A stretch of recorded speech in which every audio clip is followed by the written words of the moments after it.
Les libéraux, le podcast qui revient sur le football de notre enfance. Les libéraux focus. Amis monégasques, les libéraux vous aiment. Nous vous avons adoré champion de France et vous nous avez fait rêver en finale de la Ligue des Champions. Vous avez révélé tellement de grands joueurs et notamment de grands joueurs français. Bon Dieu, que vous est-il donc arrivé cette saison 2010-2011 ? Dans le cadre de podcasts spécifiques au club flirtant avec la relégation, il nous fallait parler de ce géant du championnat de France qui a coulé. Aujourd'hui, nous allons tenter de comprendre les raisons de cette descente aux enfers et revivre cette saison catastrophe. Depuis les locaux de l'Urban Soccer de Nanterre, Tate, Samuel et Mohamed Ali, et pas Mamad Ali, m'accompagnent. Salut messieurs. Salut à tous. Salut tout le monde. Salut à tous et à toutes. Et à toutes, bien entendu. C'est quoi le féminin, le gentilé féminin de monégasque ? Pardon ? Les filles de Monaco, on les appelle comment ? Les monégasques Bah, aussi. voilà, tout simplement. Il n'y a pas de... Il n'y a pas Je d'accord. croyais qu'il y avait un petit nom mignon, je sais pas, je m'attendais à une chute. Non, il n'y a pas de... Là-bas, la parité peut être respectée. Exactement. C'est pas étonnant qu'on parle finalement de cette descente de Monaco. On a beaucoup parlé ces derniers temps dans nos podcasts de clubs qui ont souffert mais qui se sont sauvés. Là, c'est la descente en Division 2 concrète d'un grand champion, d'un grand club du championnat de France. Ça nous a tous marqués, Samuel.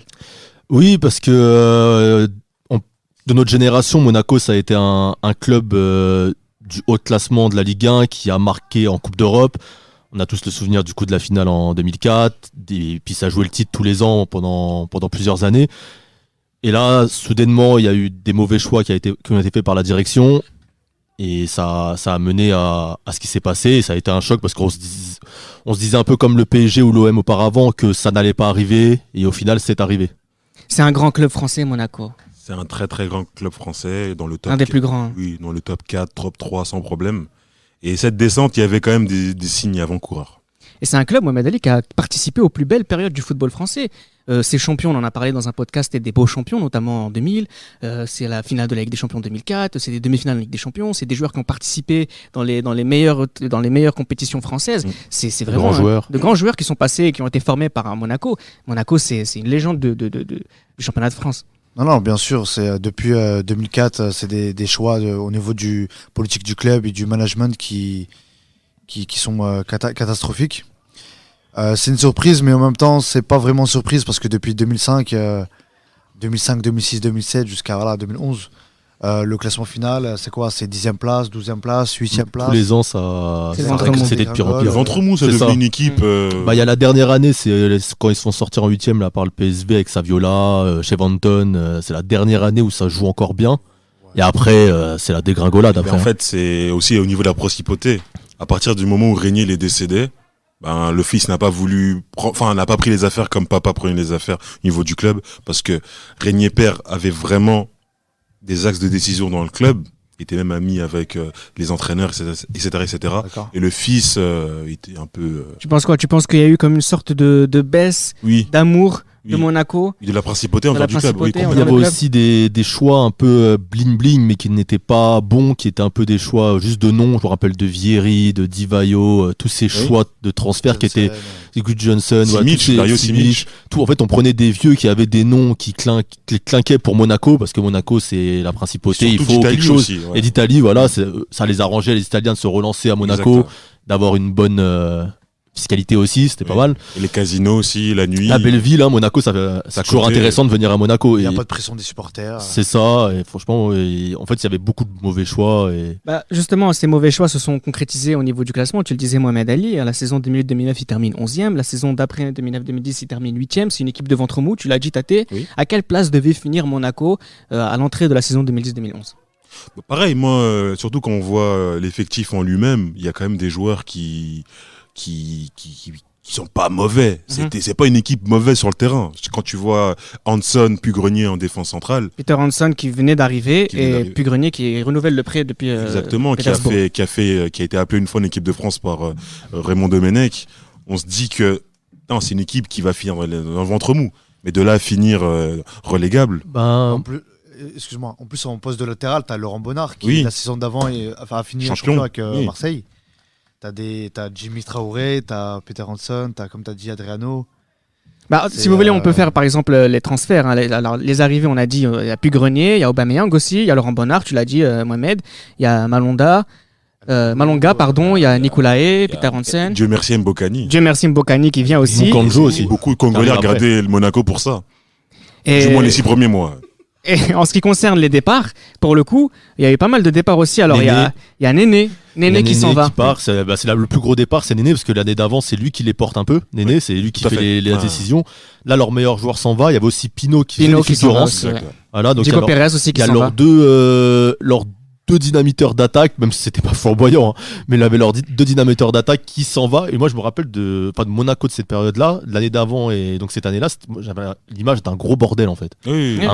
Il y avait 15 000 arrivées, 15 000 départs, des joueurs en prêt qui venaient, qui repartaient, qui arrivaient. On savait pas qui était en transfert, qui était en prêt, qui appartenait au club. On comprenait rien. Et parfois, on oublie qu'il y a des joueurs dans cette équipe-là aussi. On va faire une revue d'effectifs. Si vous voulez donner un commentaire sur un joueur, vous me le dites. Au goal, on a par exemple Stéphane Ruffier, Stéphane Ruffier. Bon gardien. Bon gardien. Espoir du foot français. qui a refusé de descendre avec Monaco pour aller à Saint-Etienne. Oui. Il a fait le meilleur choix possible. Oui, complètement. Ouais. Et à Mongongu, Qui n'aime pas courir. Oui, il a dit je n'aime pas courir. Oui. Adriano et Jimmy Traoré. Ça tient la route. Ah, on dit. ça pour tient la Ligue 1, ça tient.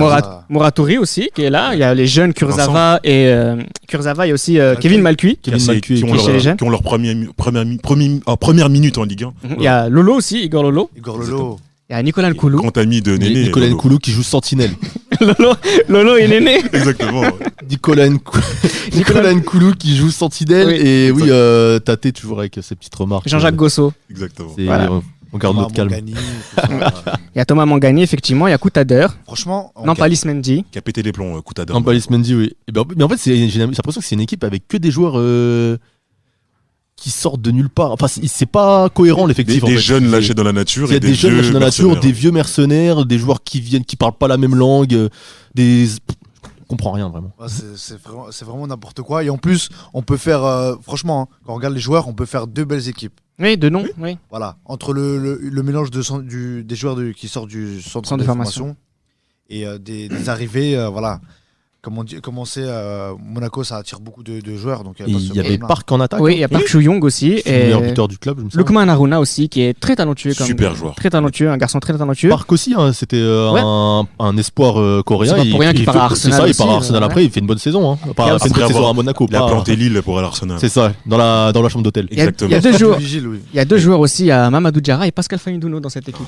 Diarra arrive, il me semble, en janvier. Donc Oui. c'est assez intéressant de voir Du Real. ces joueurs-là qui Libre. viennent presque dans l'anonymat de ce Monaco, parce que Monaco, même s'il joue le ventre mou, même s'il joue le maintien, ça reste une place forte du championnat de France qui sait recevoir des grands joueurs au niveau du salaire, au niveau du train de vie, et finalement ça se concrétise pas sur le terrain. Ça ne consiste pas sur le terrain, mais puis on a oublié de noter, il y a 50 mouvements dans les transferts cette année-là. Achat, vente, prêt et changement d'entraîneur. 50 et 85 sur les 2 ans avec l'année d'avant. C'est Je pense que- c'est terrible. Et il faut préciser aussi quelque chose, ils ont un génie en tant qu'entraîneur, Guy Lacombe. Oui, qui forme encore nos fait entraîneurs que- aujourd'hui. Qui forme encore nos entraîneurs encore aujourd'hui. Donc, Ouais. ce qui fait aussi que pour pratiquer du beau jeu et être performant en Ligue 1, ça devient compliqué. D'ailleurs, il Complètement. termine pas la saison, Samuel. Bah, il termine pas la saison, il se fait remplacer par Laurent Banine. Ça. C'est ça. Et, Qui revenait des Émirats. mais Guy Lacombe, qui commence la saison, il a laissé le club dans de mauvaises conditions. Déjà, il me semble que les 4 premiers matchs de Ligue 1, c'est 4 matchs nuls. Ensuite, il enchaîne sur 2-3 défaites. 2 victoires les 11 premiers matchs. C'est ça, il y a 2 victoires les 11 premiers matchs. Et je crois qu'il y a 6 matchs sans victoire au départ. On peut même aller plus loin, c'est 3 victoires durant toute la phase aller. Oh mon Dieu. Voilà, seulement 3 victoires durant toute la phase aller.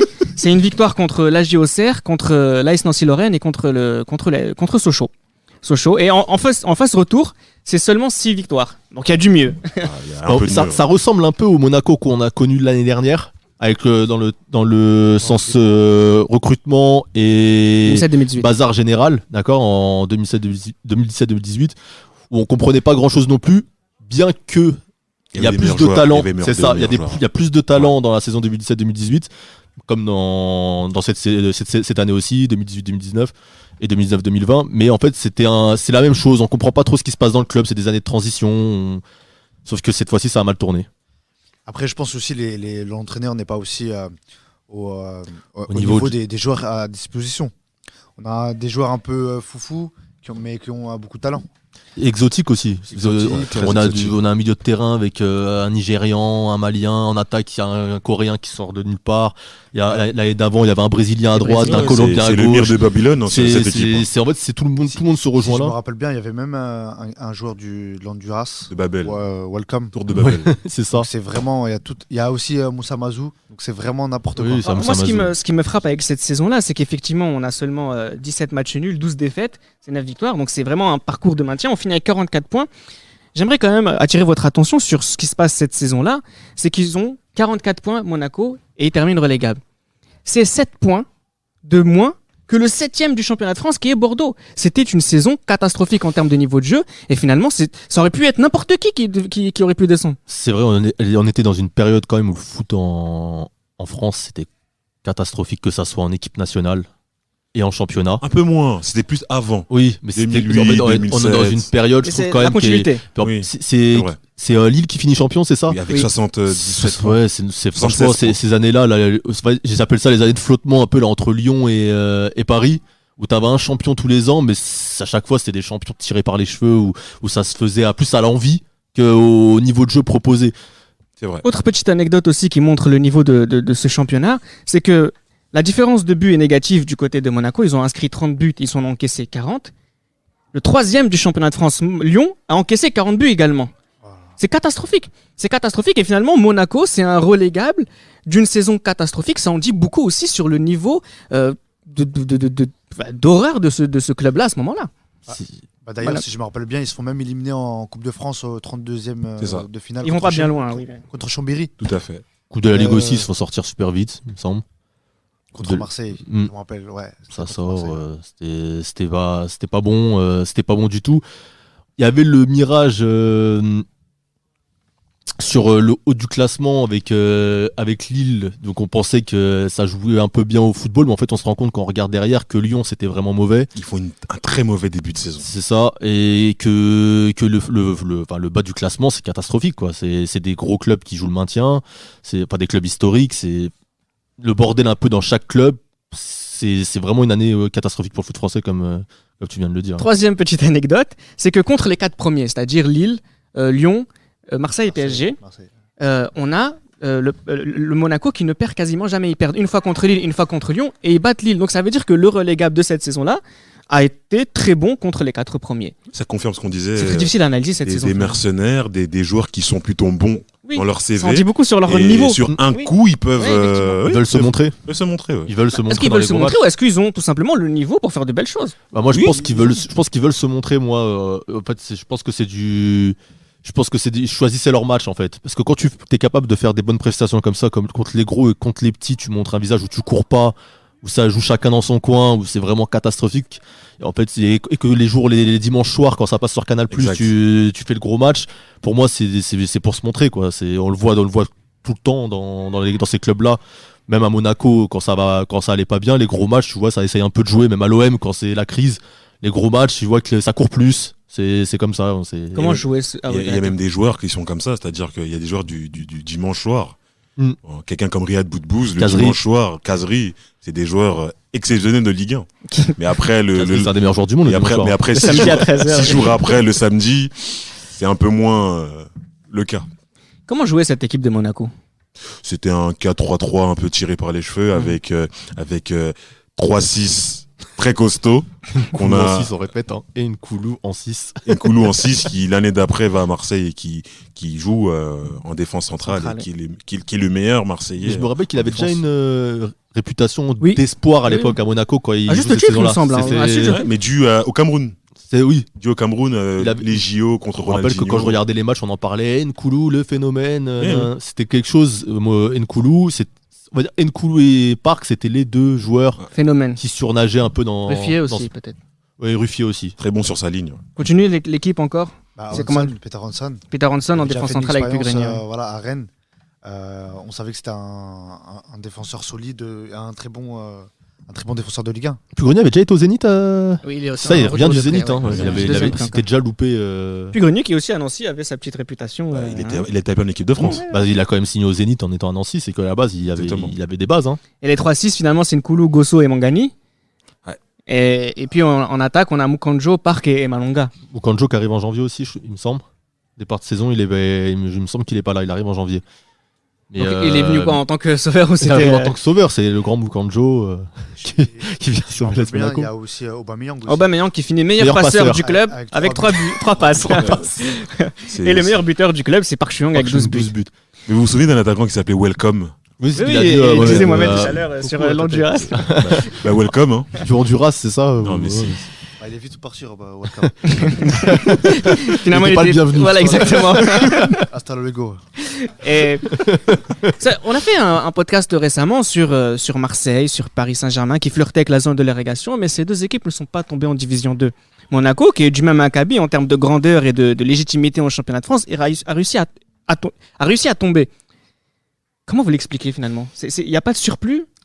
Moi, je pense que c'est justement le manque d'intérêt, le manque d'intérêt qu'on porte généralement à Monaco. Il y a moins de supporters dans le stade ou autre, ce qui fait que c'est moins une place forte importante du foot français comme peut l'être Paris et Marseille. On en parle moins dans les médias. On en parlait moins. On en parle moins dans les beaucoup, médias. On s'en fout. En fait, il y a un peu un sort de Jean Foutis général. En fait, et c'est que quand on est face à la situation qu'on s'est dit ah merde, Exact. Monaco descend. Mais en fait, tout le long de la saison, Oui, c'était des on années. calculait pas forcément que Monaco allait descendre. Tu vois en fait, Monaco, c'est un peu un club bizarre en Ligue 1. C'est que quand ils sont en haut du classement, tout le monde les aime, tout le monde les regarde. Mais quand ils font rien, tout le monde s'en fout. Et comment C'est tu un l'expliques peu ça un- C'est bizarre, un je peu. pense que c'est le fait. Parce qu'on doit beaucoup à Monaco. C'est pour ça dans que le football quand, français. quand c'est le haut du classement, je pense que déjà c'est un des clubs qui a le plus de supporters en dehors, À l'extérieur. en dehors de Monaco. Et en fait, c'est quand c'est au haut du classement, étant donné que c'est un club assez neutre, il peut regrouper toutes les grandes places du foot, Lyon, Paris, Marseille. Donc quand ça marche, on est tous en train de regarder, Monaco, il y a des super joueurs, il y a quelque chose. Mais quand ça marche pas, en fait, on regarde pas parce qu'on supporte pas ce club-là et qu'on n'arrive pas à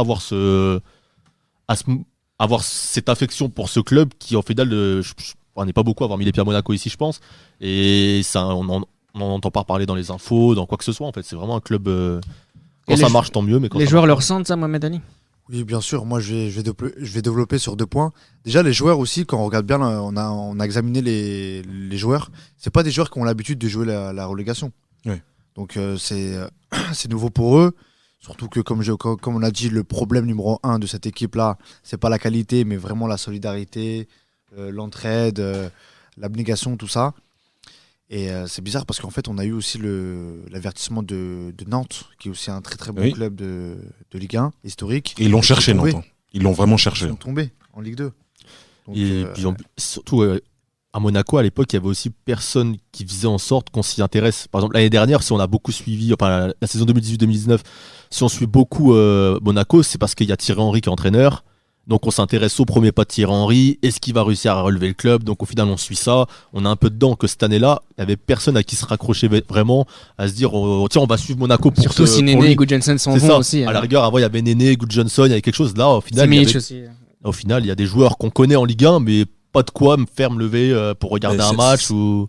C'est à l'image de la principauté, c'est-à-dire qu'ils ont fait en sorte qu'il y a des grands prix, qu'il y a un cirque, pour qu'on regarde les yeux sur Monaco. Mais le club, c'est pareil. C'est à l'époque, ils venaient venir des stars pour qu'on s'intéresse un peu plus, des stars comme Marco Simone, John Collins, et, Sonny Anderson. C'était vraiment pour qu'on ait vraiment les yeux rivés sur ce club.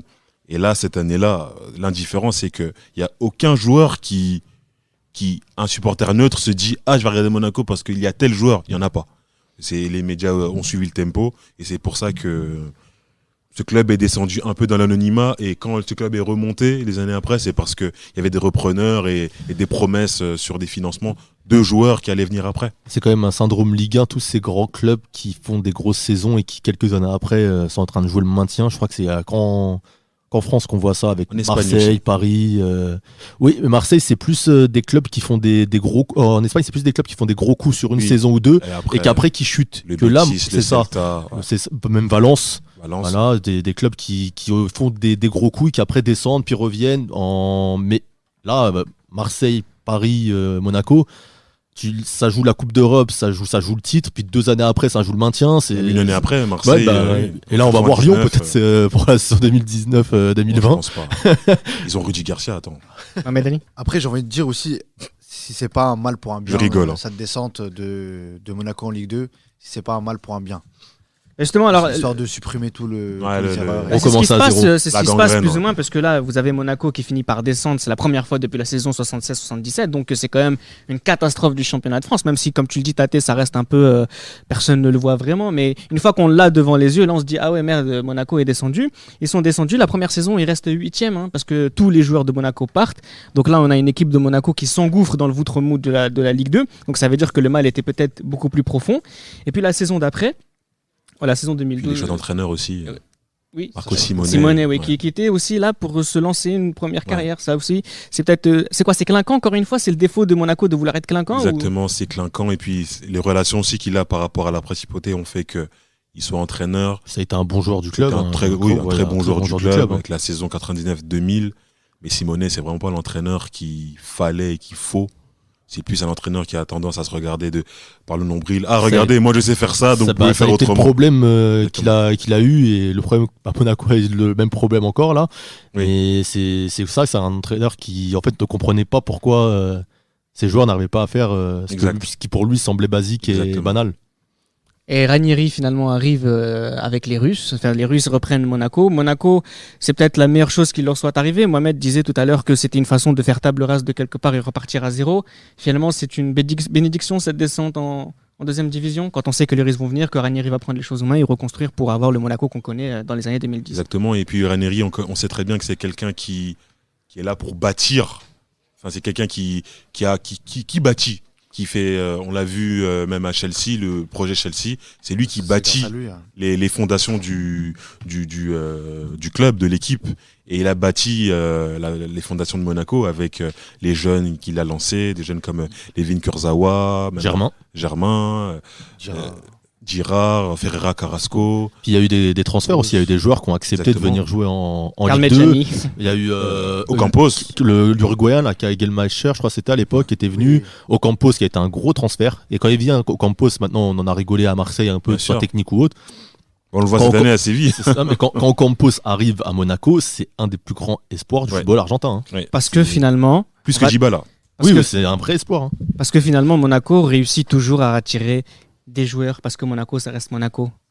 Oui, bien sûr. Mais sauf que là, le choix des joueurs n'est pas le même que les années Il y a une précédentes. politique sportive plus profonde. Exactement, et plus, je reviens toujours au même mot, plus équilibré, plus logique, et avec des joueurs complémentaires et des joueurs avec des très très bonnes mentalités. Et vous retenez quoi de cette saison 2010-2011 de Monaco? C'est quoi? C'est le club qui s'est pris les pieds sur le tapis ou c'était mérité de descendre en division 2 ou c'est quoi? Mérité pour moi. Mérité aussi. Sur l'ensemble des premières saisons, des saisons précédentes, cette saison-là? Mérité, c'était le foutoir. À chaque fois qu'on regardait Monaco, on découvrait un nouveau joueur. Ah, lui, il est là-bas. Ah, lui, il est là-bas. Incroyable. Déjà, Incroyable. c'était vraiment n'importe quoi. En fait, à force de jouer avec le feu et de faire Exact. des mauvais choix, on finit par se brûler. Hein. Je vous rappelle même d'années d'avant où il y avait Gliotti, des Licata. Ouais, les petits Kata, il a dit tout à l'heure Mohamed de Nicolas. Nicolas, C'était vraiment n'importe quoi. Il y avait je dis, après la saison Ligue des Champions avec chez Banton, déjà à l'époque il y avait eu quelques recrutements bizarres aussi, hein, Mohamed Calonne, tout ça. Ah, il avait une belle cote en Italie. Ouais, oui. Il y avait Mohamed Calonne, ouais, chez Philippe Viris qui Banton, parle, hein. Saviola. Cette année-là, il y avait eu déjà un recrutement un peu. On essaye de faire des coups avec des joueurs qui sont en train de descendre, mais Yann Koller. Après, je vous dis Ménez, il y a eu Ménez Complètement aussi. cuit, Koller. Le pire, c'est Vieri Di Vaio, je crois, les deux. Finalement, Moi, on a c'est- vraiment l'image des deux Italiens cramés qui viennent en Ligue 1. Là. Finalement, c'est ça la morale de l'histoire, c'est quand on joue trop avec le fait avec le football, ben on se brûle. Exactement. Qu'on n'est pas cohérent, quand on fait les choix à la va-vite et par les émotions, ça, on finit toujours par le payer tôt ou tard, des années après. Moi, je pense qu'ils ont même eu de la chance, que c'est pas arrivé plus tôt encore. Exact. Entre 2005 et 2011, il y a 6 ans quand même. C'était Les Libéraux, un podcast produit par Sport Content en partenariat avec Urban Soccer.